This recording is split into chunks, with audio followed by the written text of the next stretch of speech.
Revisando el credo y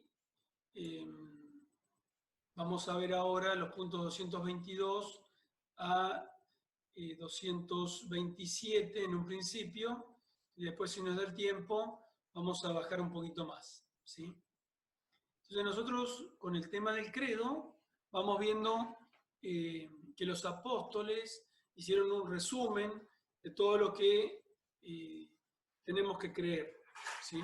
Habíamos dicho que no solo es creer que Dios existe y que Dios ha creado el universo, sino creer lo que Dios ha manifestado en la transmisión que le ha hecho a la humanidad, que se llama revelación, que la encontramos tanto en la Biblia como en el catecismo de la Iglesia Católica, es decir, en la interpretación que hace la Iglesia de aquello que la Biblia nos dice.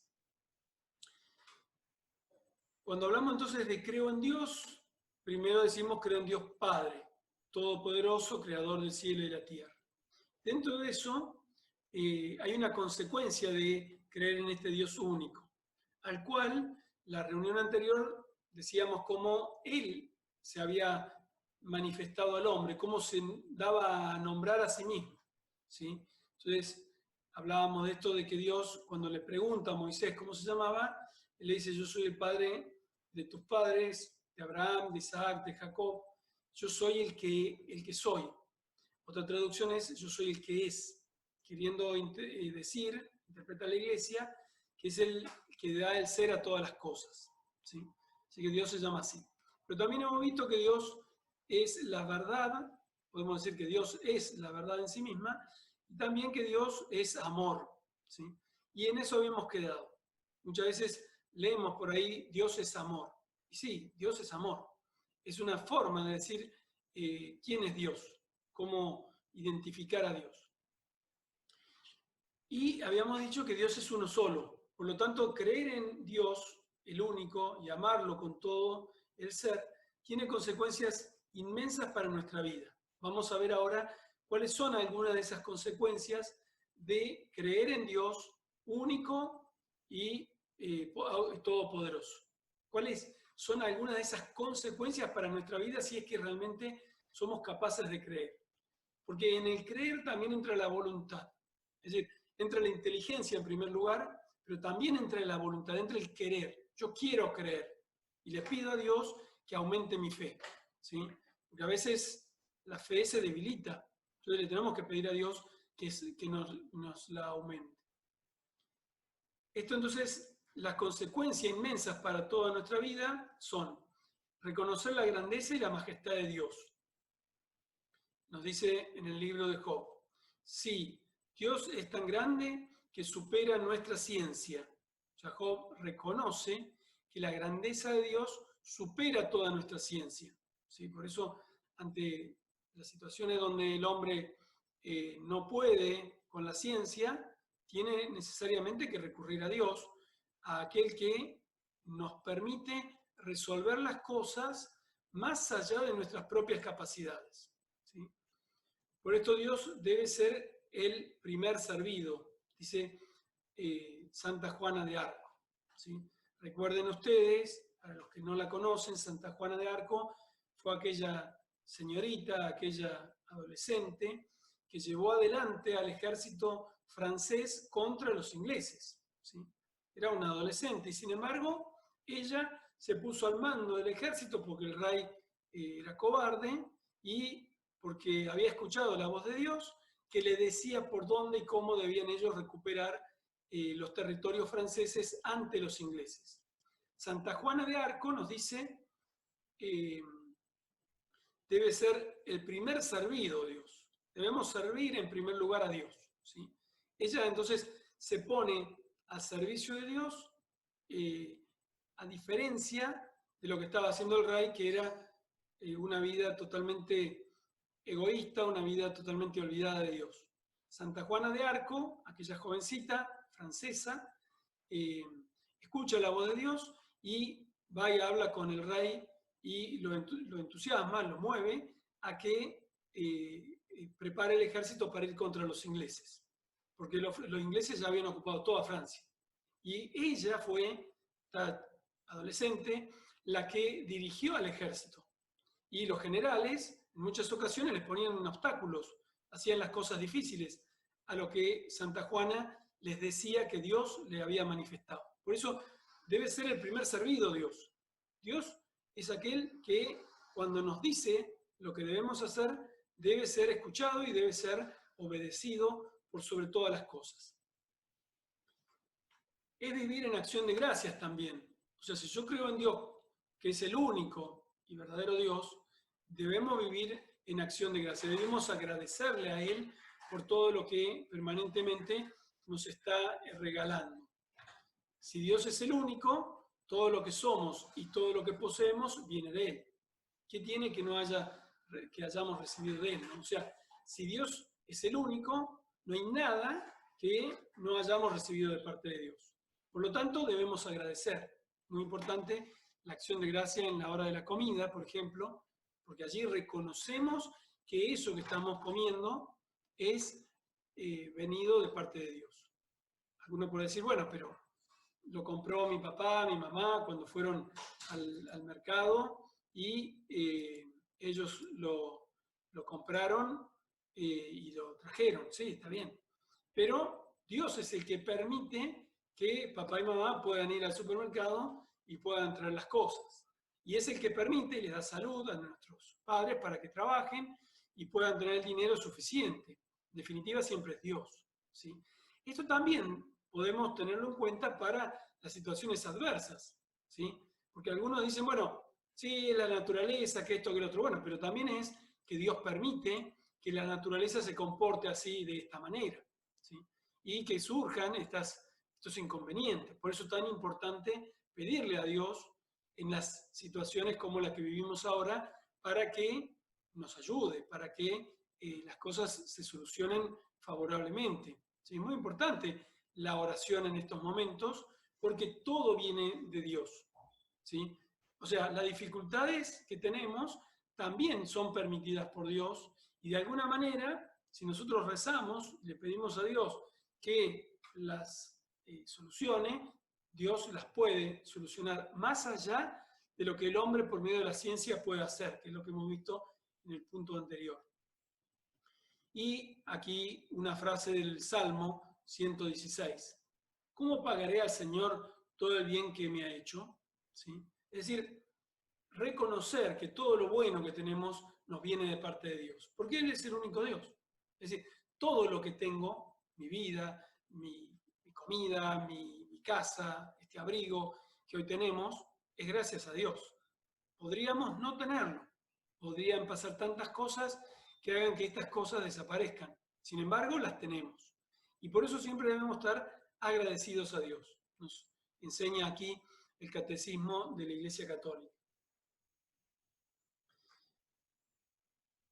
Es reconocer la unidad y la verdadera dignidad de todos los hombres, ¿sí? Todos han sido hechos a imagen y semejanza de Dios, es decir, no hay nadie que sea más o menos en cuanto a lo que somos como seres humanos, porque todos hemos recibido la misma dignidad de parte de Dios.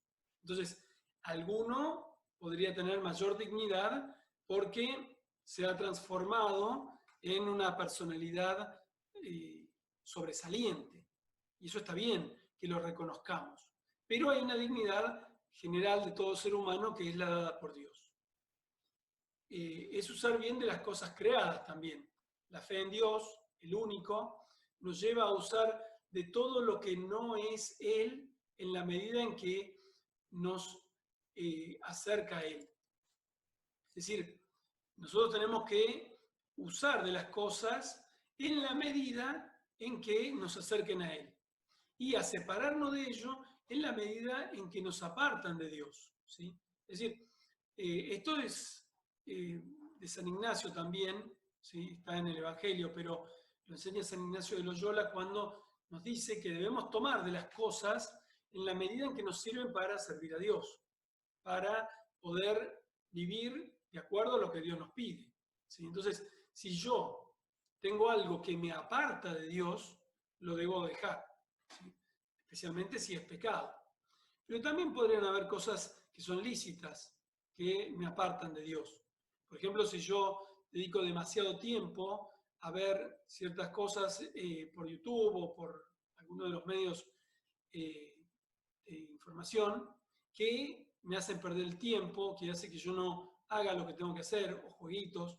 Bueno, eso lo tengo que poner en un tiempo, ubicarlo en un tiempo que no me perjudique a mi estudio, en mis tareas de la casa, en lo que yo tengo que hacer, ¿sí? Es decir, son lícitas. Yo no estoy haciendo algo que es pecado en sí mismo.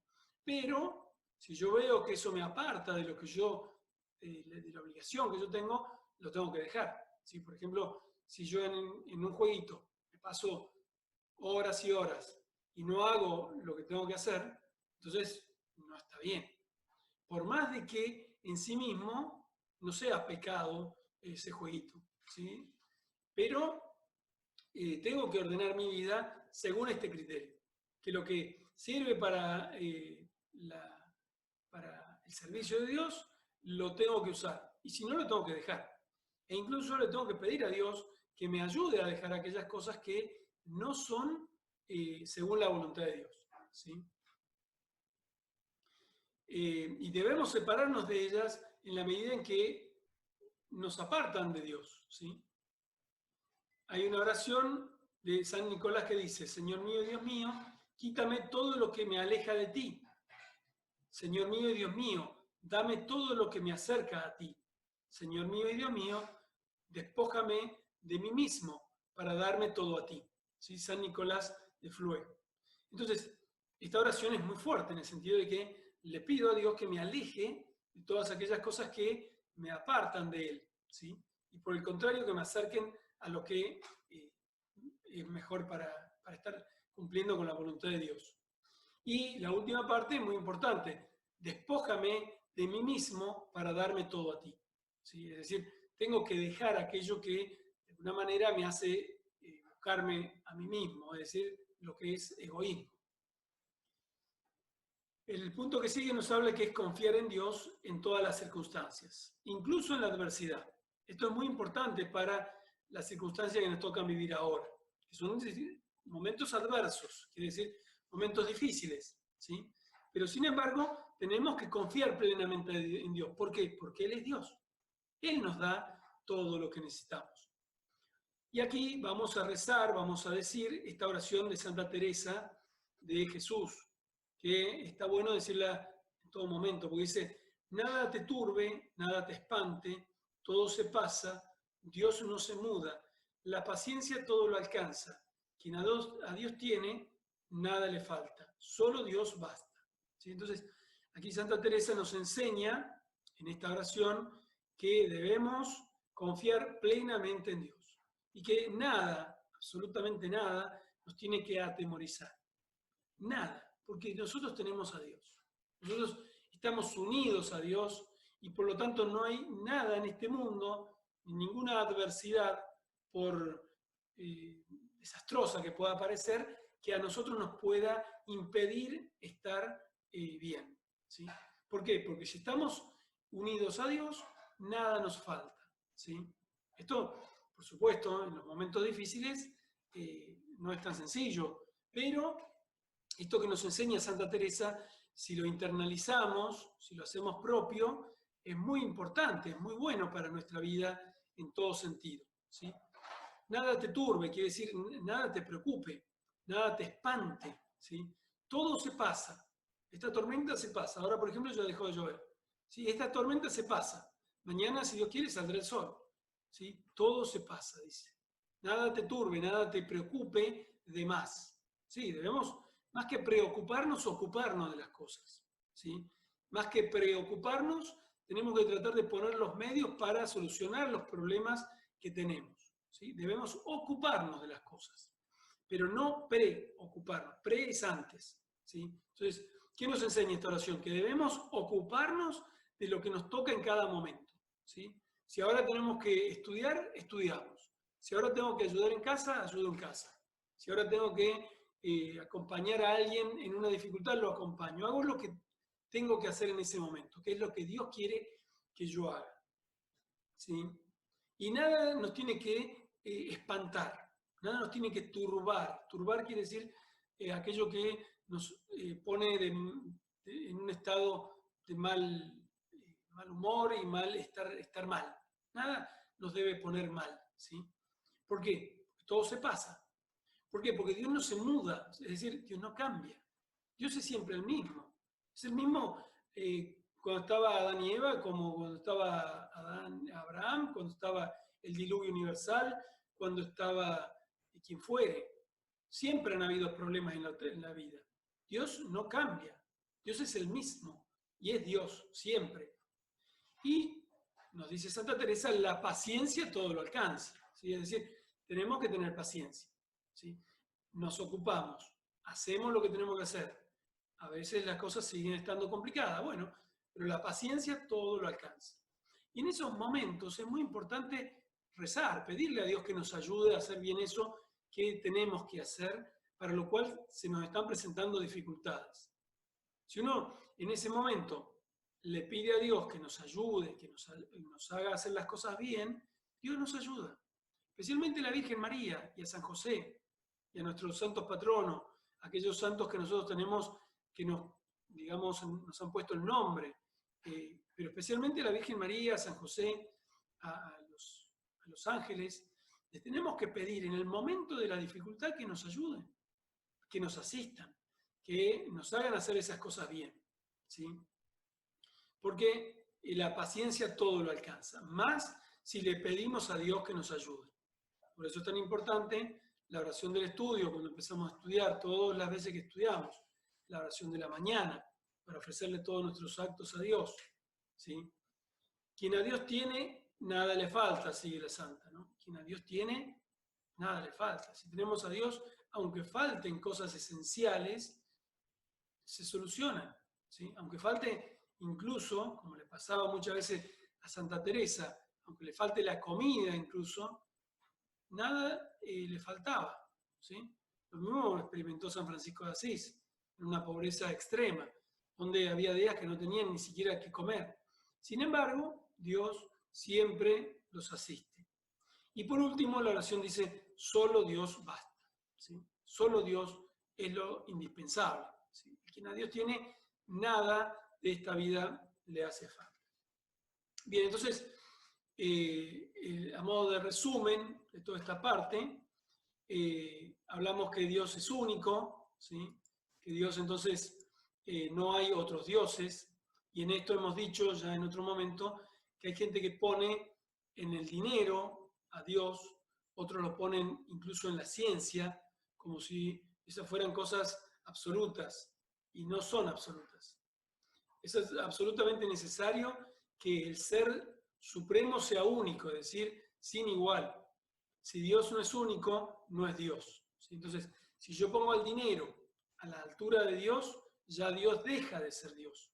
Dice Jesús en el Evangelio, no podéis servir a Dios y al dinero, ¿sí? Nosotros necesitamos trabajar, necesitamos ganar el dinero, pero no es lo esencial ni es lo único, ¿sí? Es Dios el único. Luego, el trabajo, el ganar el dinero y todo eso viene como un añadido a satisfacer las necesidades, ¿sí? Pero Dios es único, solo Él es el que nos puede hacer vivir bien en esta vida. La fe en Dios nos mueve a volvernos solo a Él, como a nuestro primer origen y nuestro fin último, y a no preferirle a nada ni sustituirle con nada, ¿no? O sea, Él es nuestro primer origen y es nuestro fin último. ¿Sí? Esto, si lo tuviéramos presente, las cosas las haríamos por ahí de otra manera, ¿sí? Pero bueno, toda la vida nos lleva a llegar a esto y encarnarlo realmente, ¿sí? Él es nuestro origen y Él nuestro fin último. Solo Dios. Dios es todo, ¿sí? Venimos de Él y vamos a Él. Por eso en la vela pascual, en el cirio pascual, aparece el alfa y el omega, el principio y el fin. Lo dice también en Jesús, se lo dice a San Juan en el Apocalipsis. Yo soy el alfa y el omega, el principio y el fin. Todo se origina en Él y todo termina en Él. No hay ninguna otra cosa en esta vida que pueda ocupar el lugar de Dios, ¿sí? Les recomiendo que sigan la misa que se está dando a las 7 de la tarde por YouTube, ¿sí? Ahí cuando lo enfocan al padre que está dando el sermón, después del Evangelio, enfocan ahí el cirio pascual y ahí se ve claramente el alfa y el omega, el principio y el fin, que es Cristo, ¿no? Dios, al revelarse, sigue siendo misterio inefable, dice San Agustín. Si lo comprendieras, no sería Dios. Es decir, por más de que nosotros nos acercamos al misterio de Dios, por más de que nosotros por la fe decimos, bueno, yo acepto que Dios es el único. Bueno, pero es que de todos modos no lo logramos entender del todo. Esto es importante. Esto de que nosotros digamos, Dios es el único, que nosotros con toda nuestra voluntad adhiramos a Dios. Esto no quiere decir que automáticamente yo ya entiendo todo lo que se refiere a Dios. Porque ahora lo que viene es un misterio muy grande que se nos hace muy complicado poder discernir, lo que es, cuando hablamos ahora del Padre, vamos a tener que meternos en el misterio de la Santísima Trinidad. Y esto no es nada fácil, ¿sí? Es decir, el hecho de que nosotros aceptemos que Dios es único, que aceptemos que todo lo que Él hace es para nuestro bien y que aceptemos que todo depende de Él, no quiere decir que yo automáticamente ya entienda todo lo de Dios y ya esté todo, digamos, comprendido, así sin ninguna dificultad. No. O sea, yo por medio de la fe adhiero y creo, y tengo que creer toda la vida. No es solamente en este momento que digo, bueno, sí, está bien. Yo me pongo toda mi confianza en Dios, como decía Santa Teresa. O como hizo Santa Juana de Arco, que se puso al frente de un ejército de soldados y de jefes porque Dios se lo pedía. Bueno, sí, pero esto no quiere decir que yo lo entienda todo. De hecho, Santa Juana de Arco terminó su vida en la hoguera. Imposible de entender cómo puede ser que después de todo lo que había hecho, Dios permitía que la mataran a ella y la quemaran en la hoguera. Sin embargo, bueno, Dios lo quiso así, ¿sí? Entonces, esto no quiere decir, entonces dice San Agustín, que lo comprendamos todos. ¿Por qué? Que lo comprendamos todos. Porque si no, no sería Dios. Si nosotros entendiéramos todo, ya Dios dejaría de ser para nosotros más grande que nosotros. ¿Sí? Nosotros nos pondríamos en lugar de Él. Por eso, para entender esta frase de San Agustín, está aquel pasaje donde él iba por la playa, él vivía en el norte de África, ¿sí? Entonces iba por la playa tratando de entender el misterio de la Santísima Trinidad y no lo podía entender. Y entonces se encuentra con un niño que estaba allí haciendo un pozo en la playa, iba con el baldecito y traía agua del mar y lo ponía en el pozo. Entonces San Agustín le pregunta a este niño, bueno, ¿pero qué estás haciendo? Y él le dice, quiero meter el mar en este pozo. Bueno, es que no podemos meter a Dios todo en nuestra inteligencia, que es limitada. Nosotros tenemos que creer y confiar en Él. Y eso nos basta, ¿sí? ¿Por qué insisto en este punto? Porque lo que viene es difícil de digerir, ¿sí? El Dios de nuestra fe se ha revelado como Él que es. ¿Se acuerdan que decíamos, yo soy el que es? Se ha dado a conocer como rico en amor y fidelidad. Su ser mismo es verdad y amor. Esto a modo de resumen de lo que Él es. ¿Sí? Dios es lo que es. ¿Sí? Es decir, es el que le da el ser a todas las cosas. Él es el ser. Esto filosóficamente tiene mucho sentido, ¿sí? El ser no sería si no está quien se lo da. Por lo tanto, el que es el que genera todo el ser de las cosas. Y hemos dicho además que es rico en amor y fidelidad, ¿sí? Y por lo tanto también es verdad y amor. Dios de esta manera entonces nos está diciendo a nosotros quién es Él y de qué manera tenemos que confiar plenamente en lo que Él es. Por lo tanto, lo que nos propone aquí el texto es un punto que para nosotros es bastante extenso, no lo vamos a alcanzar a desarrollar todo ahora, Porque en el credo nosotros decimos, creo en Dios Padre, Todopoderoso, Creador del cielo y de la tierra. Entonces tenemos que analizar ahora la expresión el Padre, de dónde viene y qué significado tiene para nosotros en el contexto de la Santísima Trinidad. Es un tema muy extenso y complejo que lo vamos a dejar para la próxima, que es el jueves a las 12 también a esta misma hora. Simplemente para concluir, voy a decir dos cosas más con respecto a lo que significa que Dios es todopoderoso, ¿sí? Que es el parágrafo 3. Me adelanto allí un poco en el texto. Esto lo vamos a seguir la clase que viene. Cuando decimos que Dios es todopoderoso, estamos diciendo que Él hace todas las cosas, ¿sí? Y que la Sagrada Escritura confiesan con frecuencia el poder universal de Dios. Es llamado poderoso en varios lugares de la Biblia. El Señor de los ejércitos, el fuerte, el valeroso. Si Dios es todopoderoso en el cielo y en la tierra, es porque Él los ha hecho, ¿sí? Si Dios puede todo, si Dios es todopoderoso, porque decimos creo en Dios Padre todopoderoso, ¿sí? Es porque Él ha hecho el cielo y la tierra y puede hacer todas las cosas como Él quiere, ¿sí? Por tanto, nada le es imposible a Dios, ¿sí? Nada le es imposible, es lo que hemos dicho en la oración de Santa Teresa. Y dispone a su voluntad de su obrar. Es el Señor del universo, cuyo orden ha establecido, que le permanece enteramente sometido y disponible. Es el Señor de la historia, ¿sí? O sea que Dios, al ser todopoderoso, es el Señor de la historia, ¿sí? Y es un Dios, ya hemos dicho antes, que rige todas las cosas, pero lo hace con amor, lo hace no como un Dios que, digamos, puede hacer el mal. No, lo hace con amor.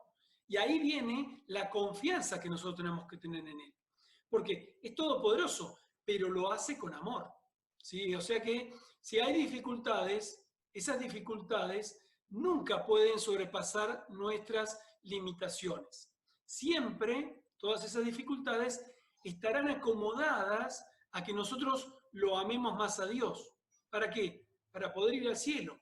Porque el fin no es esta tierra, el fin es el cielo. Entonces, Dios es todopoderoso y es amor. Por lo tanto, todas esas situaciones que nos parecen adversas, complicadas, tenemos que pensar que están permitidas por Dios para un bien mayor. ¿Cuál es ese bien mayor? Que nosotros nos acerquemos más a Él, que nosotros seamos más fervorosos con respecto a Él, para que nosotros podamos ir al cielo. ¿Qué es lo que Dios quiere? Que estemos con Él, ¿sí? Entonces, de esta manera se unen estos dos elementos. El Dios Todopoderoso con el Dios que es todo amor, que habíamos dicho antes, ¿sí? Este Dios es amor, porque Dios es nuestro Padre.